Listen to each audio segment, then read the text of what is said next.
la carta del apóstol Pablo a los tesalonicenses. Con la ayuda del Señor, hoy vamos a terminar.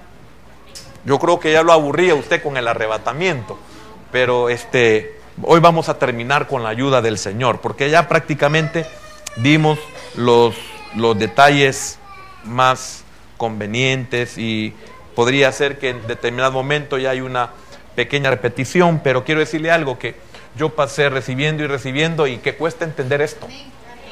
Se olvida y eso trae el recuerdo, y bueno, una retroalimentación es muy buena. Dice así la palabra de nuestro Dios. Dice así, el versículo número 15. Vamos a leer el 15. Por lo cual os decimos esto en palabra del Señor, que nosotros que vivimos, que habremos quedado hasta la venida del Señor, no precederemos a los que durmieron. Porque el Señor mismo, con voz de mando, con voz de arcángel y con trompeta de Dios, descenderá del cielo, y los muertos en Cristo resucitarán primero. Luego nosotros, los que vivimos, los que hayamos quedado, seremos arrebatados juntamente con ellos en las nubes para recibir al Señor en el aire, y así estaremos siempre con el Señor.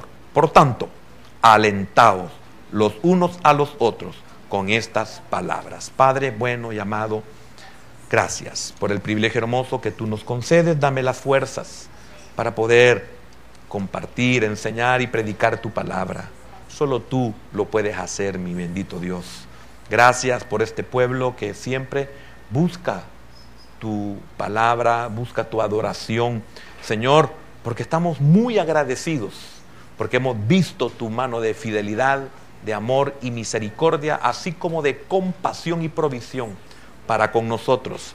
Gracias. Recibe toda la honra y toda la gloria, y que esta palabra también pueda ser de bendición para todos aquellos hermanos que están conectados con nosotros y aquellos que la oyeren y que están fuera del país. Bendice nuestras familias, bendice nuestros hermanos que están fuera. En el nombre de Jesús oramos y te damos las gracias. Amén, Señor, y amén. Bien, puede tomar asiento, hermano, puede tomar asiento. Hemos llegado leí el versículo 15 porque prácticamente ahí llegamos la última enseñanza que tuvimos sobre el arrebatamiento, creo que fue el jueves anterior. Llegamos al versículo número 15 de Tesalonicenses, donde Pablo entra a lo que es el misterio del arrebatamiento, diciendo que es algo dicho en palabra del Señor. Y terminábamos diciendo qué bendición tenemos, el estímulo, la esperanza de saber que nuestro impedimento es solo temporal. Ahí habíamos llegado, porque estamos viendo el tema del arrebatamiento, pero estamos viendo también y explicando por qué hay una transformación, por qué es necesaria una transformación, por qué Pablo tiene que hablar de los acontecimientos que se le darán a los que ya murieron en Cristo, que duermen. Entonces hay una transformación de los cuerpos, tanto de los que ya están enterrados, que posiblemente algunos no existen ya porque están totalmente desintegrados. Ese también es un misterio de que si ya no hay nada aparentemente, ¿por qué se tienen que formar? Hay algo muy lindo en las Escrituras. Algunos no tenemos el alcance todavía de poderlo apreciar, entender, comprender, y a veces por falta de conocimiento, por falta de revelación, pero confiamos en que llegará un momento en que Dios nos va a revelar algunas cosas que todavía no logramos comprender. Y es por eso que Moisés en el libro de Deuteronomio 33 dice que 29 dice que las cosas secretas pertenecen a Dios, mas las reveladas son para nosotros. Entonces hay cosas en las cuales todavía no podemos tener una comprensión. No nos detengamos, sencillamente por alguna razón, por falta de conocimiento o por falta de revelación, y ambas dependen de que tengamos la capacidad de entenderlo. Entonces, si no lo entendemos, dejemos ahí un paréntesis y continuemos, sigamos conociendo que lo que entendamos más adelante, lo que aprendamos más adelante, nos va a hacer entender aquello que en determinado momento, por falta de conocimiento, por falta de madurez o por falta de revelación, no pudimos comprender. quiero decirle de que cada vez que yo repito eventos escatológicos, hablando de enseñanzas, eventos escatológicos, siempre aprendo más y comprendo mejores cosas. Y me vuelvo atrás 20, 30 años y digo yo, ay, no llegaba hasta aquí, hoy llego. Pero es por la cantidad de conocimiento que uno ha ido adquiriendo. Entonces, las cosas que usted y yo no entendamos, no nos preocupemos, deje ahí en paréntesis y Dios más adelante se lo va a revelar. Ponga atención a lo que sí puede comprender, póngale atención a lo que sí Dios le permite que usted pueda ver, que es a lo que le llamamos nosotros revelación. Entonces, Pablo está diciendo lo que le va a suceder a aquellos que ya están durmiendo y qué es lo que le va a suceder a aquellos que estamos vivos. Y hay una explicación no tanto solamente en la carta a los tesalonicenses, sino que el apóstol Pablo le dedica una muy buena y detenida enseñanza a la iglesia que está en Corinto. Entonces los corintios recibieron ese favor siempre inmerecidamente, como el caso nuestro. Si recibimos palabra es inmerecida porque de veras no hemos hecho algo que merezcamos que recibamos la palabra. Entonces Pablo aclara unas cosas muy lindas que no lo dice a la iglesia en Tesalónica. Entonces lo aclara, le decía de que para ese evento se necesita una transformación antes de ser llevados. Cuando le decía también de que la Biblia no puede contradecirse, es porque así como nosotros estamos, tenemos corrupción. Así como están los que ya fallecieron, también están en corrupción. Entonces la Biblia dice que al reino de Dios, al reino de los cielos, no entra carne ni sangre. Entonces por eso tiene que haber una transformación del cuerpo de la iglesia para que pueda entrar al reino celestial. En el versículo 52 de 1 Corintios, capítulo número 15, dice así: en un momento, en un abrir y cerrar de ojos, a la final trompeta, porque se tocará la trompeta y los muertos serán resucitados incorruptibles y nosotros seremos transformados. Entonces, lo corruptible será transformado en incorrupción. ¿Qué significa esto? La imagen del primer Adán será quitada para establecer la imagen del segundo Adán. Por eso es necesario morir. Y cuando morimos, hablando físicamente, cuando morimos, el Señor nos da la promesa y tenemos nosotros esa esperanza, en la cual Pablo dice, para que no os entristezcáis como los otros que no tienen esperanza. Entonces, el Señor ha dejado la muerte para todo hombre, Hebreos 9:27, y está establecido para los hombres que mueran una sola vez, y después de esto, el juicio. 9:27 de Hebreos. Entonces, el Señor nos ha dejado dos cosas maravillosas como humanos. Uno, la muerte. ¿En qué sentido? En que si no morimos, no podemos despojarnos, como lo vimos en el martes anterior, no podemos despojarnos de esta naturaleza. Pero el Señor dice, vas a morir, que en mí es dormir. Y si duermes en mí, tú vas a ser transformado.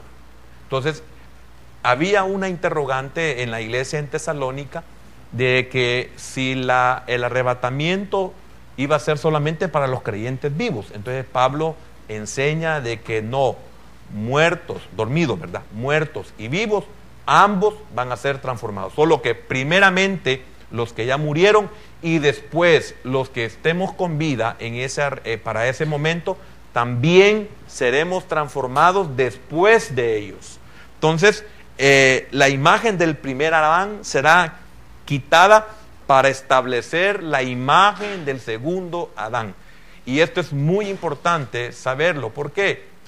Porque fíjese que mientras nosotros tengamos este cuerpo, esta vida, aunque tengamos, como le dijera, a Cristo en nuestro corazón, aunque tenemos una nueva vida, aunque se esté formando la imagen de Cristo en nosotros, la imagen del primer Adán ahí está.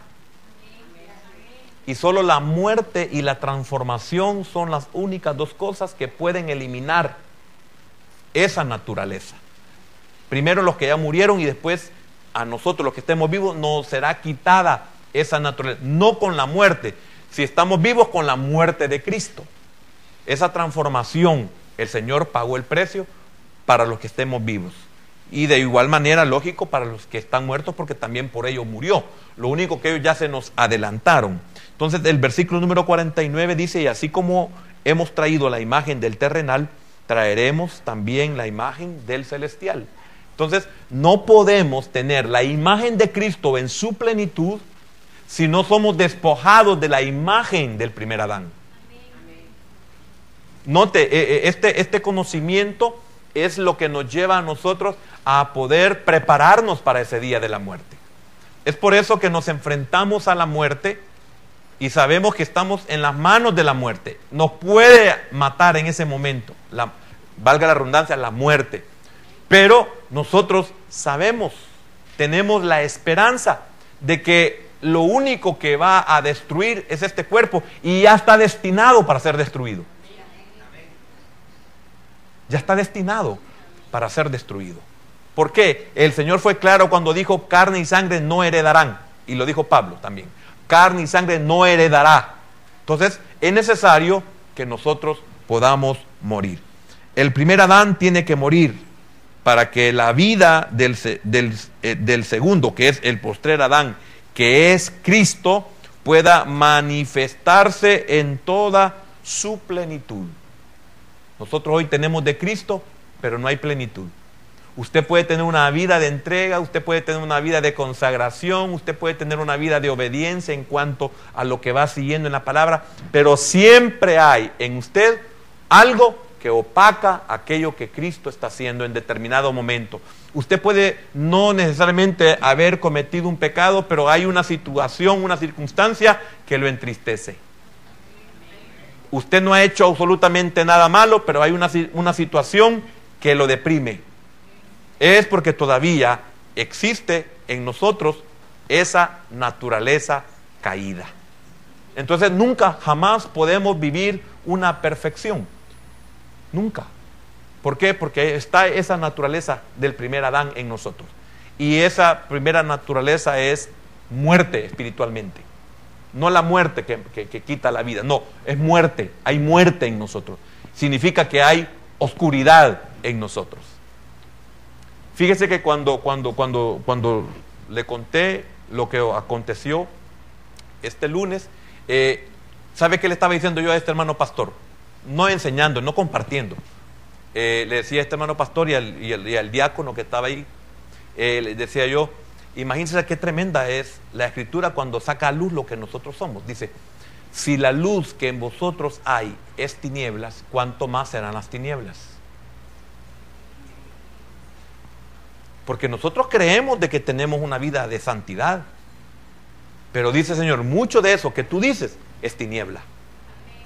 Y si eso es tiniebla, ¿cómo será en sí las tinieblas que hay en ti? Si a lo que tú dices luz es tiniebla, si a lo que tú le llamas consagración no es consagración, ¿cómo se le llamará a aquello que para ti no es consagración? ¿Qué estoy diciendo con esto? Qué importante es que muramos. Lo que pasa es de que nuestros sentidos, etcétera, están centrados aquí en las cosas terrenales. Están centrados aquí en lo sentimental. No queremos que mamá muera, no queremos que papá muera, no queremos que el hijo muera. Nosotros tampoco queremos morir. Nuestros padres no quieren que nosotros muramos. Nuestros hijos no quieren que nosotros muramos. Pero tenemos que entender que la muerte es una bendición. ¿Por qué? Porque la muerte no tiene la última palabra en nosotros. Por eso Pablo tiene que venir y dar esta revelación. Pero hay algo más también que dice la Escritura. Dice a la final trompeta.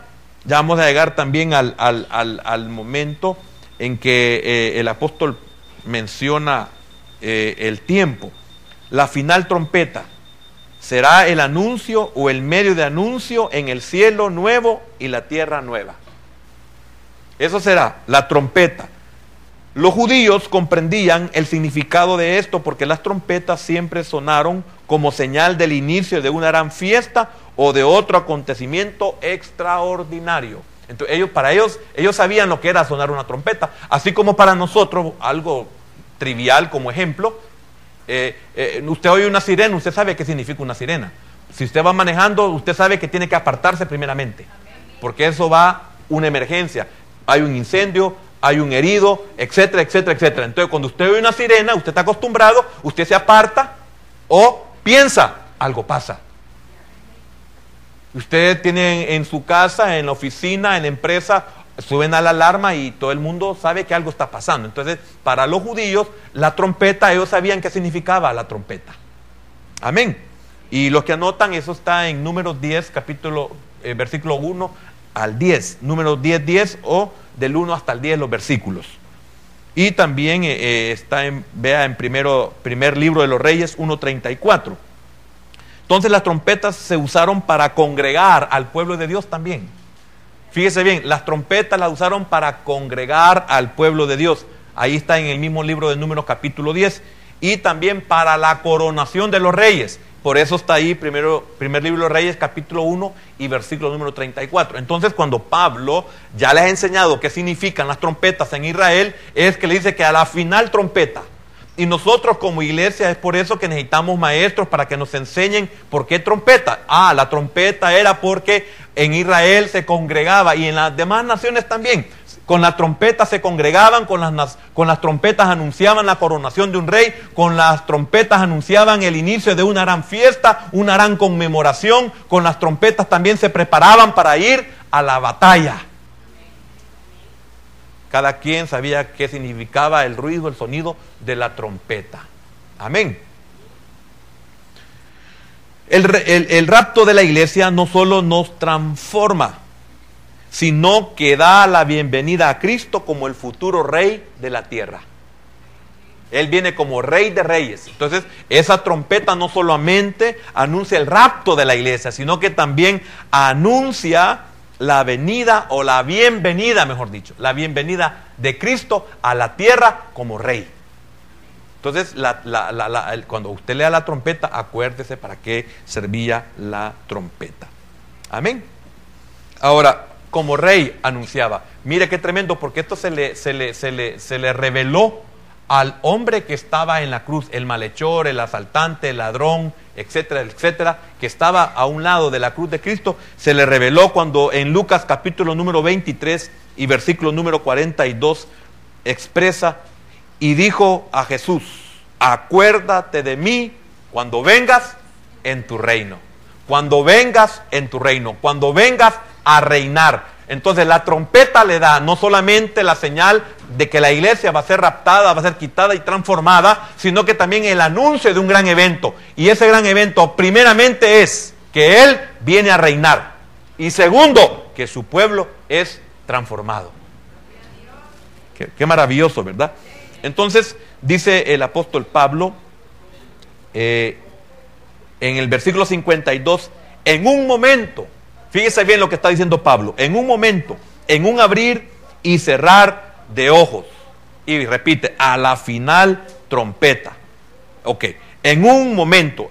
Fíjese que la palabra griega ahí es átomos. Esa es la palabra griega que se ocupa para momento o tiempo. Significa un tiempo no cortado. No vaya a malinterpretar, pero en la antigüedad no se podía hablar de un nanosegundo. ¿Me entiendes? No vaya a estar buscándole 5 patas al gato porque la otra es cola. No, sino que, el mensaje no es la exactitud de lo que significa el átomo aquí en el momento o en la palabra de tiempo, sino sencillamente algo no cortado, en un abrir, es un instante indivisible. Eso es lo que el apóstol Pablo quiso decir. ¿Comprende? Entonces eso es intacto, en un momento intacto, indivisible o no divisible, no seccionado, infinitamente pequeño significa, un átomo de tiempo. Cuando se le usa con referencia al tiempo, ella representa una unidad de tiempo extremadamente corta, o sea, un destello, un instante, una unidad de tiempo que no se le puede dividir. Entonces, en un abrir y cerrar de ojos, esto solamente es figura, pero no literalmente lo que dice la palabra griega. Entonces dice Pablo, esto sucederá así, ve, como en un destello, así, rapidísimo. Entonces dice, en un abrir y cerrar de ojos, usted puede pispilear. ¿Cuánto se puede tardar?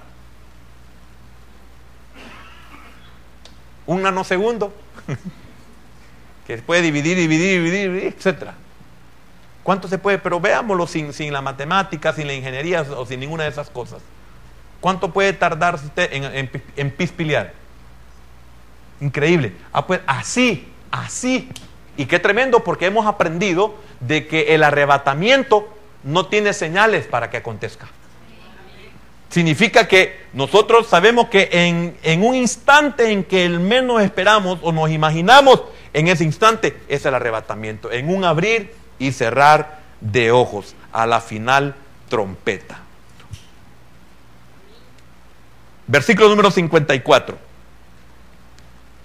Y cuando esto corruptible se haya vestido de incorrupción, y esto mortal se haya vestido de inmortalidad, entonces se cumplirá la palabra que está escrita: sorbida es la muerte en victoria. Amén. Este cuerpo mortal será vestido de inmortalidad. Esto es la consumación de la redención. ¿Dónde termina la redención? En ese instante, donde los cuerpos son transformados. Primero sus cuerpos, los cuerpos desintegrados serán transformados en cuerpos semejantes al de Cristo, el Cristo de la gloria, porque el otro es Jesús, que vino como hombre. Cristo es ya como el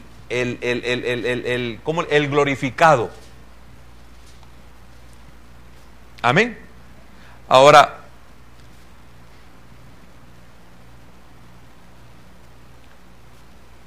dice entonces, no antes. Déjeme ubicarme, ¿dónde me quedé?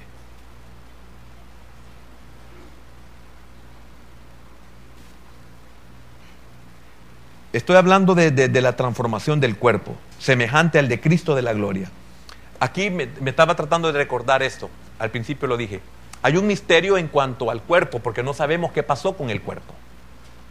El cuerpo solo sabemos en el humano que se desintegró. Hasta ahí nomás. Volvió al polvo de donde fue tomado. Pero el alma pasa a un lugar de tormento. Entonces, así como el de Cristo fue glorificado, así también el nuestro será glorificado. Fíjese que Cristo fue sepultado. Él murió, fue comprobado que estaba muerto. Lo entierran el cuerpo que había sido crucificado. Lo llevan al sepulcro y cuando Él se aparece, no se sabe qué se hizo su cuerpo. El cuerpo desaparece. Lo que sí se sabe es que su cuerpo era otro, muy similar, muy parecido, porque sabían que Él era, pero no era el mismo cuerpo. Entonces, tal así que María Magdalena o María de Magdala lo quiere tocar y Él no se lo permite.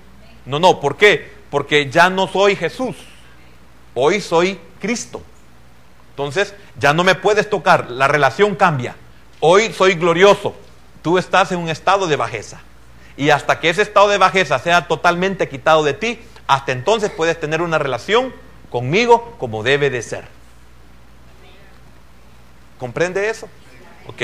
La pregunta es, bueno, ¿y qué pasó con el cuerpo? Pues, bueno, en Efesios capítulo número 4, Efesios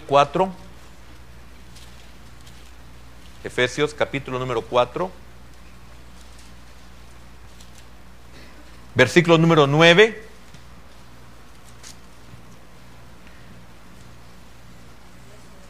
¿Ya lo tiene? ¿Y eso de qué subió? ¿Qué es? Sino que también había descendido primero a las partes más bajas de la tierra. Está en interrogación, ¿verdad? Lo voy a repetir. ¿Y eso de que subió? ¿Qué es? Sino que también había descendido primero a las partes más bajas de la tierra. Oiga, había descendido a las partes más bajas de la tierra. ¿Y qué queda en las partes más bajas de la tierra? El infierno.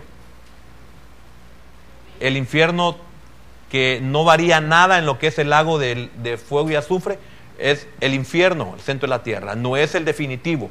Entonces había descendido a las partes más bajas. Entonces él, cuando aparece a la vista de los discípulos o de todos los que habían querido en él, en un estado totalmente diferente. Entonces, y nosotros, si al morir y somos transformados, y nosotros los que estemos vivos vamos a ser también transformados, ¿qué va a pasar con nosotros? No, con nosotros, dice la Escritura, ausentes en el cuerpo, presentes al Señor. No vamos a descender a las partes más bajas de la tierra. Y quiero enseñarlo, ¿por qué? Porque usted y yo no vamos a padecer lo que el Señor padeció. Porque muchos solo ven la muerte física, todos vamos a morir. Entonces, ¿en qué me sustituye? Me sustituye del tormento eterno. De eso me sustituye. Entonces yo tengo el privilegio de que muero y mi cuerpo, podemos decir, está en reposo, está durmiendo. Aunque está en la presencia del Señor el estado espiritual mío. Pero el Señor murió y no pasó a la presencia del Padre, sino que el Señor murió, fue enterrado y descendió a las partes más bajas del infierno para padecer la muerte segunda, que es la que nos iba a mantener muertos por toda la eternidad. Una separación total o absoluta de Dios. En el Salmo, tal vez puedo leerle algunos versículos, en el Salmo número 22, Salmo número 22,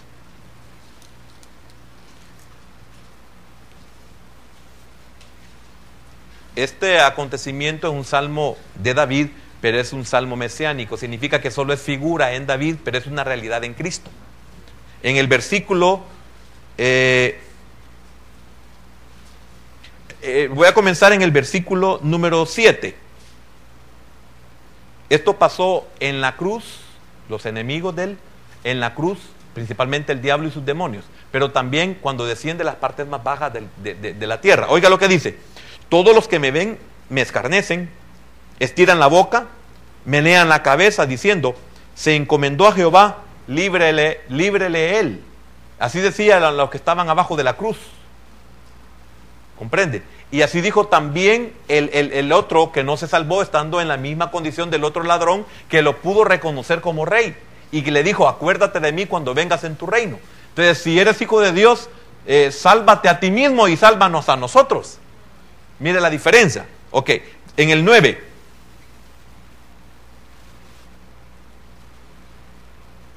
Pero tú eres el que me sacó del vientre, el que me hizo estar confiado desde que estaba a los pechos de mi madre. Ahí todavía estamos en lo humano. Sobre ti fui echado desde antes de nacer. Desde el vientre de mi madre tú eres mi Dios. No te alejes de mí, porque la angustia está cerca, porque no hay quien ayude. Getsemaní, no había quien lo librara. Dios mío, ¿por qué me has desamparado? Antes de morir no había ayuda. ¿Por qué? Porque no podía haber ayuda, porque estaba pagando el precio de toda la humanidad que creyera en él, el pecado.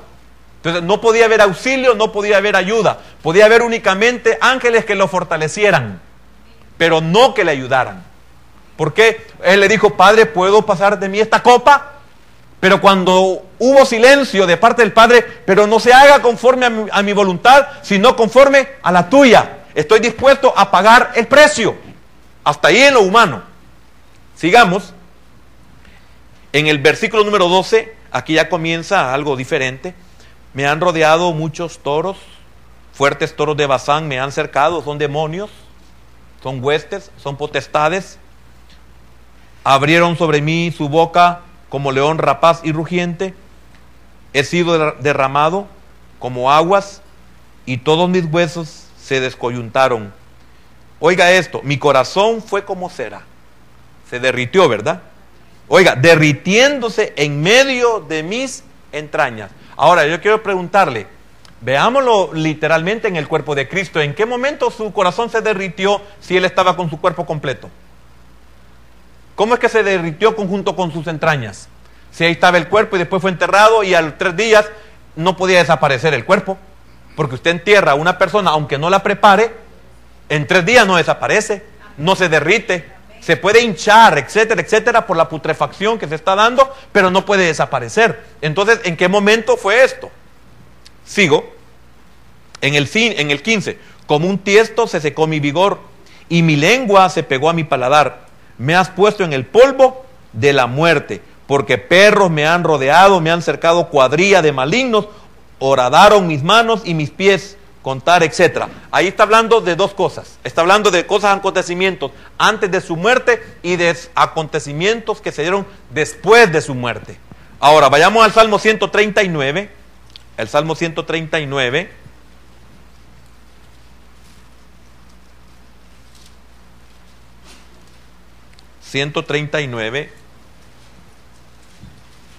¿Ve por qué es difícil poder terminar una enseñanza cuando es mucho lo que se tiene que tocar?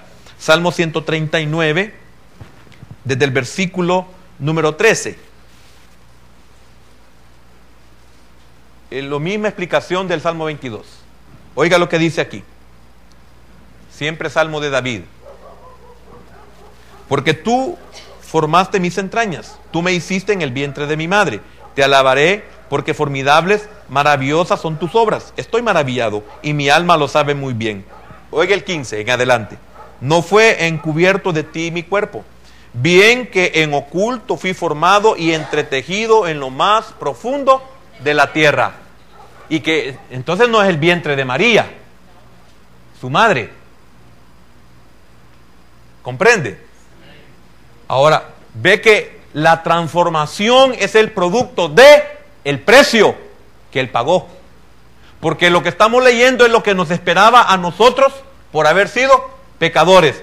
Romanos 3:23, por cuanto todos pecaron y están destituidos de la gloria de Dios. Entonces, para nosotros es exactamente lo que nos esperaba, era el cumplimiento del capítulo número 20 del libro de Apocalipsis, que a todo aquel que no se encontró en el libro de la vida fue echado al lago de fuego y azufre, que esto es la muerte segunda. Entonces el Señor aquí está pagando por nosotros el precio por la muerte segunda. La muerte física en el Calvario, en la cruz. La muerte segunda, la muerte espiritual, en las partes más bajas de la tierra. Por eso no puede existir, para el que no ha nacido de nuevo, no puede existir salvación, porque así está establecido. Tiene que desaparecer el primer Adán para que el segundo Adán sea formado. ¿Y cómo se va a formar el segundo Adán en aquel que no ha muerto? O sigue estando en la calidad de muerto. ¿Por qué? Porque cuando nosotros no habíamos aceptado al Señor, estábamos muertos. Hoy lo entendemos nosotros. Entonces ahí no hay nada, ahí es normal, condenado eternamente y para siempre. Es duro y no aceptable por el no creyente, pero es la palabra de Dios. Bien, entonces es tremendo lo que dice ese versículo número 15, y ahí podríamos seguir, pero eso es más que todo lo que quería. Y entretejido en lo más profundo de la tierra. Usted nunca va a encontrar de una forma clara y así lo que es la muerte segunda, en el sentido de que Cristo la sufrió. No le va a encontrar, usted la busca y no la halla. Sin embargo, si usted se esmera por aprender esa palabra y tiene ese espíritu de vida en usted, usted va a llegar a entender todos aquellos misterios. He aquí os digo un misterio. Y mire qué tremendo, nosotros hoy lo podemos comprender. Amén. Dice Pablo, volvamos a 1 Corintios,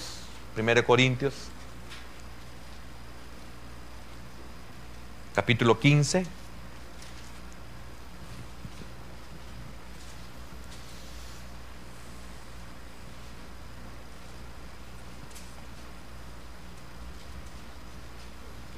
El 54 estamos, ¿verdad?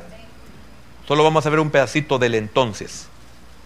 Y cuando esto corruptible se haya vestido de incorrupción y esto mortal se haya vestido de inmortalidad, entonces, oiga, entonces, no antes. Entonces, no antes, repito, ¿sabe? Me estoy dando a entender con el sentido de lo que le acabo de explicar. Entonces, no antes. Estamos hablando de la transformación. Entonces, no antes. Si el Señor no pagó por ti la muerte segunda, no hay entonces para ti.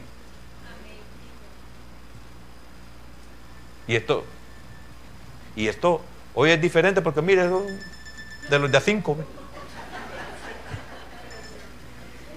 del que usó hace años. Mejor riámonos, ¿verdad? Cristo vive.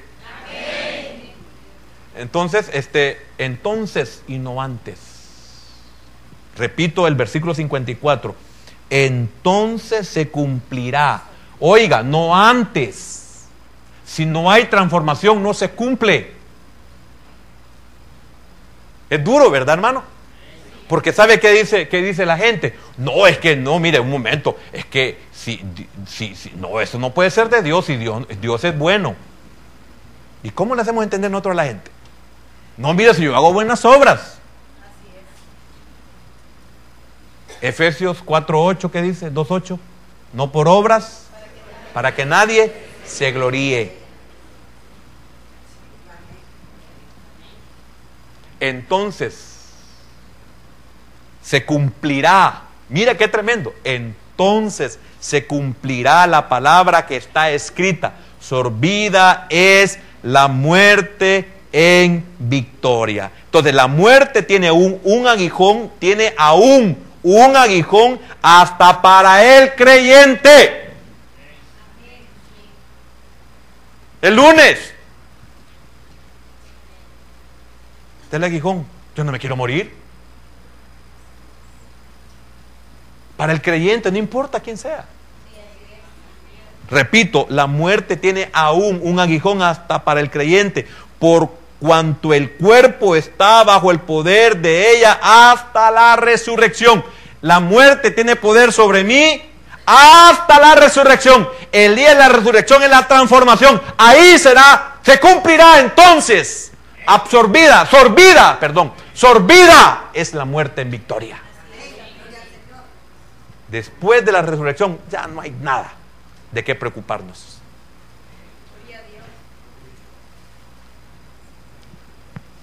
Pero entonces el aguijón y el poder de la muerte dejarán de ser para siempre. ¿Qué esperanza? ¿Entiende por qué dice Pablo? Pero no quiero que ignoréis acerca de los que duermen, para que no os entristezcáis como los otros. ¿Qué otros? Aquellos que no saben ni entienden esto ni lo aceptan. Hoy tiene poder sobre mí, soy creyente. Alguien me puede decir, hermano, usted es ungido. Soy ungido, le puedo decir. Y la muerte, sí, también tiene poder sobre mí. Pero es ungido, pero tiene poder sobre mí. ¿Y hasta cuándo usted se va a liberar de eso? Hasta que el Señor me transforme. Entonces,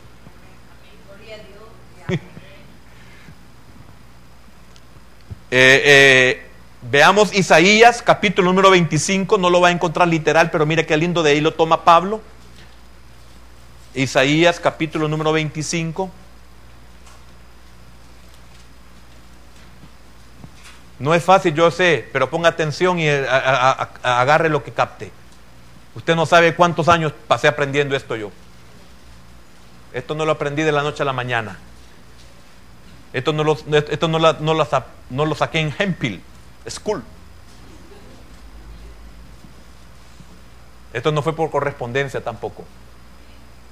Usted lo tiene aquí de una forma tan fácil. A mí me tocaba viajar horas y horas y horas, kilómetros y kilómetros y kilómetros. Y usted ni se imagina todo lo que se vive cuando se viaja así. Y nosotros aquí tenemos el privilegio hermoso de, mira, hasta con aire acondicionado, bien sentadito, y todavía nos echamos un sueñito. Cosa seria el hermano, ¿va? Isaías 25, versículo número 8. Destruirá a la muerte para siempre. Mira qué tremendo. ¿Desde cuándo viene el Señor hablando? Destruirá a la muerte para siempre. ¿Y cómo la va a destruir? ¿Cómo la va a destruir? ¿Quién se atreve a decirme cómo la va a destruir? ¿Cómo la va a destruir? No, levante la mano a alguien. Hermana Goretti. ¿Ah? No, ¿cómo la va a matar la muerte? Hermano Alfredo. No, hermana Marta. La va a matar con su vida.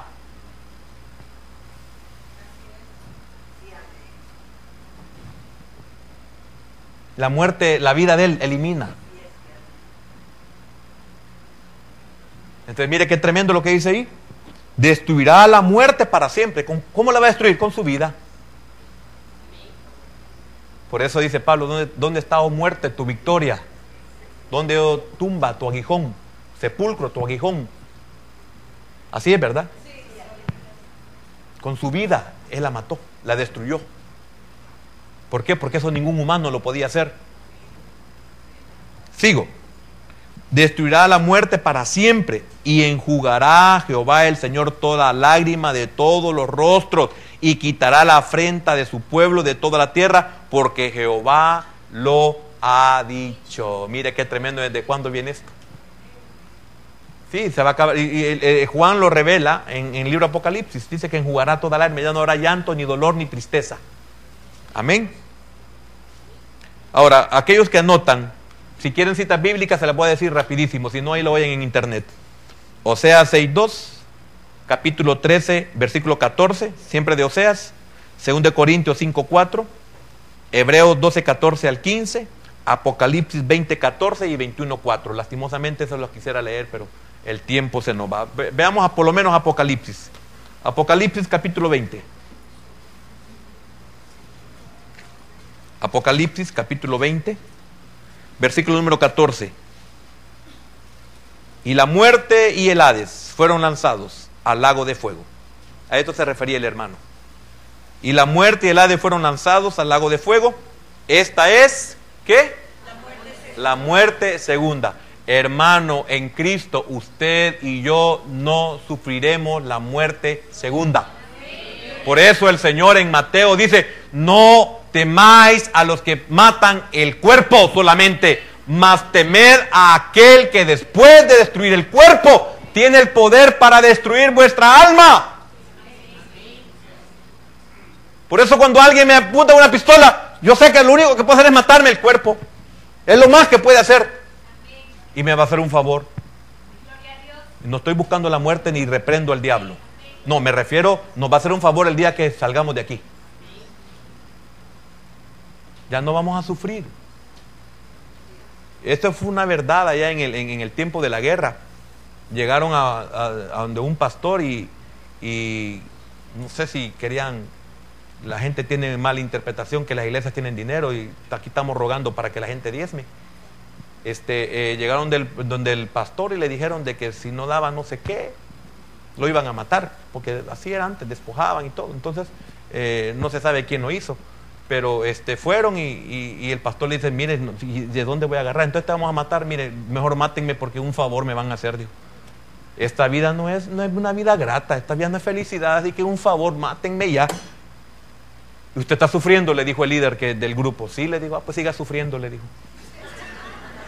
Y eso es un testimonio de un pastor. Entonces, hermano, mire, una enfermedad, una caída, un accidente, lo que sea, mire, es una bendición la muerte. Y no la buscamos, ¿verdad, hermano? No somos insensatos. Volvamos a Tesalonicenses, capítulo 4. Deme 30 minutos y termino este versículo. Versículo 16. Porque el Señor mismo, con voz de mando, con voz de arcángel y con trompeta de Dios, descenderá del cielo, y los muertos en Cristo resucitarán primero. Qué cosa más linda. Porque el Señor mismo. Ya terminé, porque ahí vamos a dejarlo. Vamos a explicarlo el próximo. Lastimosamente la hermana Jenny y la hermana Liliana no van a estar, pero ni modo, ¿qué vamos a hacer?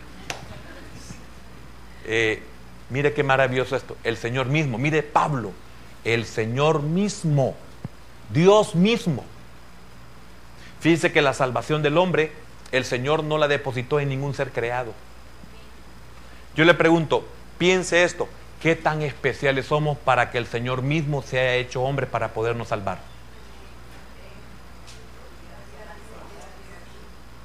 Y cuando venga por nosotros, Él mismo. No nos va a mandar con un diputado, un representante de Él. Es la palabra, hay una palabra, se ocupa eso, no crea que es de política. No, Señor, reprenda a todos aquellos que hablan de política, desde el púlpito.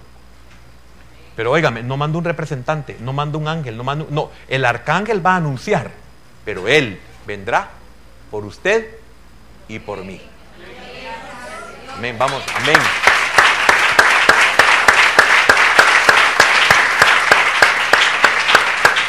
Qué bendición, porque fíjese que Moisés le dijo, que es del reino, le dijo: Señor, no nos muevas de este lugar. Si tu presencia no haya de ir con nosotros, no nos muevas de aquí. Tremendo, ¿verdad? Y nosotros, Él nos dio la promesa de que Él mismo vendrá a traernos. Padre bueno y amado, queremos darte infinitas gracias, porque de verdad, Señor, eres fiel, eres bueno, Señor. Para siempre es tu misericordia. Y qué tremendo es saber que es necesario que todo esto acontezca. Si no muriéramos, viviéramos una vida de miseria eternamente, Señor, y es necesario morir para poder ser transformado. Y en el instante en que seamos transformados, entonces se cumplirá la palabra: sorbida es la muerte en victoria. Tu palabra en Isaías 25:8, Señor, dice de que es tragada la muerte, es devorada la muerte. Señor, gracias. Como iglesia, ayúdanos a mantenernos en tus caminos, como el consejo que le das al reino para los tiempos finales. Mas el que persevere hasta el fin, ese será salvo. Señor, no es para ser salvo, sino para mantener siempre una vida de esperanza basada en tu palabra, en tus promesas. Señor, qué maravilloso es que tú viniste personalmente a salvarnos. Dejaste 99, Señor, por venir a buscarme a mí. Y eso, Señor, no lo entiendo. Eso nunca lo voy a poder comprender. ¿Cómo viniste a buscarme a mí? Y ahora que creo en ti, me has dado la promesa de que tú vendrás en persona por mí como iglesia. Señor, gracias. Por eso, Señor, tú sabes que te adoramos, te servimos, porque hay amor y gratitud en nuestros corazones, porque nos has hecho comprender cosas que son incomprensibles a la mente humana. Señor, nos has revelado un misterio, y qué lindos detalles nos revelas a aquellos que tenemos amor por tu palabra. Señor, sigue haciendo tu obra, por favor, y gracias por este tiempo que nos permitiste de estudiar tu palabra. En el nombre poderoso de Jesús te damos la gracia, y bendice a nuestros hermanos que oirán esta enseñanza. Los bendecimos desde este lugar en el nombre de Jesús. Amén, Señor, y amén.